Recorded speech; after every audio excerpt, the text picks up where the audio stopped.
So a lot of times for stone we use silicon carbide sandpaper, and we actually it now velcros onto the pad for the tool. And what happens is on the bigger size, this wears out around the edge. So what I do is once that's worn out around the edge, I actually then trace the next size pad that I need, and what I do is I cut with a curving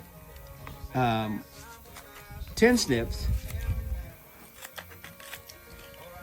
and I make it by cutting off the worn part. So now I have somewhat of a fresh pad. Come on. That now fits this one.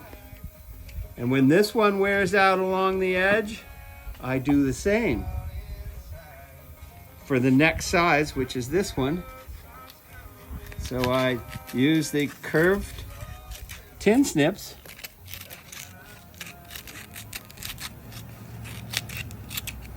that way. I'm using all of the sandpaper. Now this one goes on this size pad. And as you get smaller and smaller, that means you can get inside curves and things. This is for the outside, this is for the inside. And then when this pad wears out on the outside, I do the same for this size. Cutting with my curved tin snips, and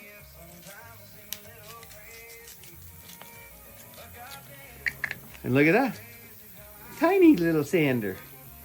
That's how we reuse all of the pads, all the sandpaper, all the way down to this size. Got it? Got it.